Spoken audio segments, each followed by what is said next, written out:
welcome. We are in our next section of our notes on solutions and solubility. So today we're going to talk about more the factors that make something soluble or not soluble. So let us get started here. And of course, for some reason, my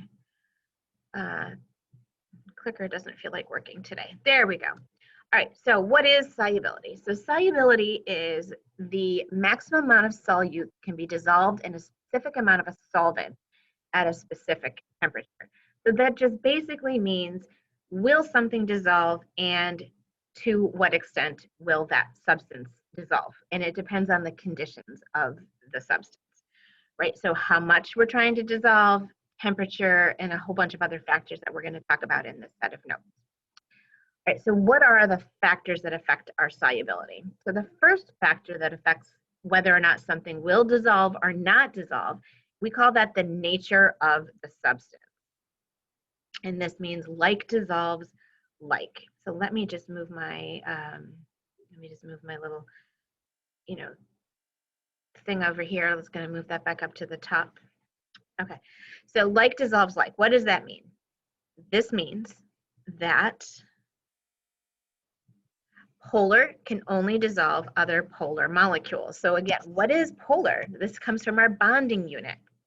So from our bonding unit, right, a polar molecule, right, this goes with the SNAP, right? Symmetrical is nonpolar, so asymmetrical is polar. So that means an asymmetrical molecule can only dissolve another asymmetrical molecule, and it has to do with an asymmetrical distribution of charge, right? So that means that polar bonds can make either polar or nonpolar molecules, depending on how they have arranged, either symmetrically or asymmetrically. Like dissolves like. Polar can only dissolve other polar substances, right? Water doesn't dissolve everything. Water dissolves a lot of things, and water is polar, but not everything. I'm sure you can think of something that doesn't dissolve in water. So if polar can dissolve polar substances, nonpolar can only dissolve other nonpolar substances. This means like dissolves like. Opposites are not going to mix together. So that means that a symmetrical molecule can dissolve another symmetrical molecule. So for example, water does not dissolve oil. Maybe that's one of the things you thought of when I said that you could think of a couple of things that didn't dissolve in water.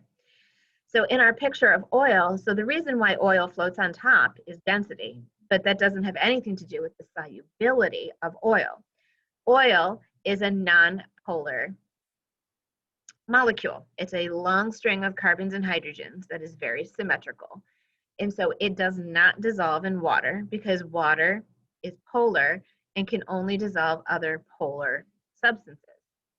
So oil and water do not mix because their polarities are different. That's what we mean by the nature of the substance. And also we have ionic substances can be dissolved in water, right? So we have ionic substances and covalent substances. The covalent substances that can dissolve in water are polar. And if something does not dissolve in water and it's covalent, then you can safely say that that is nonpolar. And then we have what's called an ion molecule attraction. So we have an ion, remember that's our positive and negative charges. Molecule, right, has to do with our covalent bonds, right, molecular substances. So we have an attraction between ionic compounds and covalent compounds. It's called an ion molecule attraction. So in an aqueous water solution, right, this is our water is a molecular substance, AR.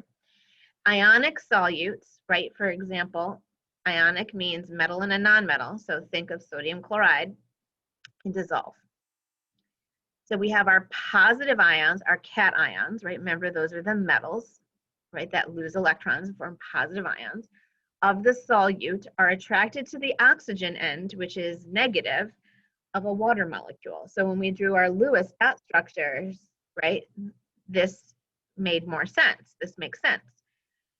We have our negative ions, our anions, right? And this is going to be our nonmetals of the solute, are attracted to the hydrogen end, which is positive, of a water molecule. So when I draw my Lewis dot structure of a water molecule, right, water has this bent shape, and we have those lone pairs of electrons. Now water is a very polar molecule, right? So we have that negative oxygen end. Oxygen has the higher electronegativity, plus it has those lone pairs of electrons. So the electrons are all hanging out closer to oxygen, making that end partially negative. And then that leaves our hydrogen ends as partially positive, right? And so now when we have an ion, right, with those positive and negative charges, those positive and negative metals and nonmetals are going to be attracted to the, oops, let me put that negative in there, the different poles of water, right, because we have nonpolar and polar.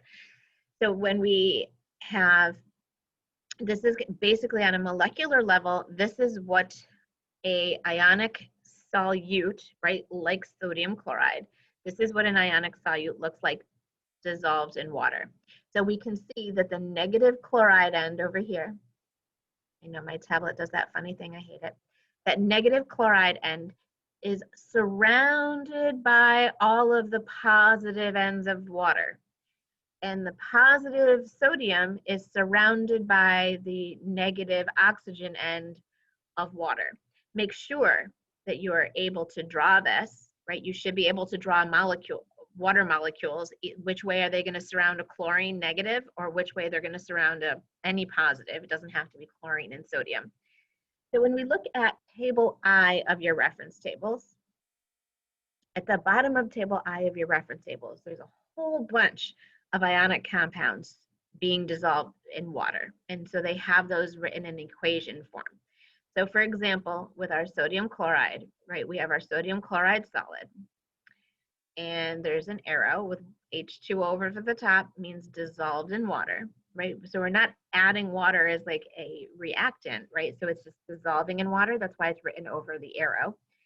And we have, this turns into an aqueous sodium ion, right? Positive ion, and an aqueous chloride ion. And this is an electrolyte, right? An electrolyte is a solution that conducts electricity. And it conducts electricity, I'm going to write this down here, electricity, because it has mobile ions. Now, I like to remember electricity involves mobility and an electric current. And when we're talking about electrolyte solutions, which means an ionic compound dissolved in water, it conducts electricity because we have those mobile ions. The next factor that's going to influence the solubility of a substance is temperature. So if we increase the temperature, right, my little arrow up means increase, that means we're going to increase the solubility of a liquid in a solid, because we're going to be increasing the kinetic energy. Oops, wrong way. Oops, wrong way again. So when we increase the solubility, so hot coffee can hold more sugar than iced coffee. Iced tea, hot tea. When you go to Dunkin' Donuts, right, those of you that get iced coffee, a lot of you get the liquid sugar, right? Because that liquid is going to be more soluble in that iced coffee than if you were just to put granulated sugar in there, because you would keep stirring and stirring, and with all of that ice, it's just going to sink down there at the bottom. But hot coffee, you can just keep adding packet of sugar, and it's going to keep dissolving. Because of the motion, right, the increased temperature, remember temperature is kinetic energy, so that means we get more surface contact between that solute, which would be the sugar, and the solvent, which would be the water. And if we increase the temperature, we decrease. So now this is a little bit weird. If we increase the temperature, we decrease the solubility of gases. So remember, this is going to be the opposite of ideal. So opposite of ideal,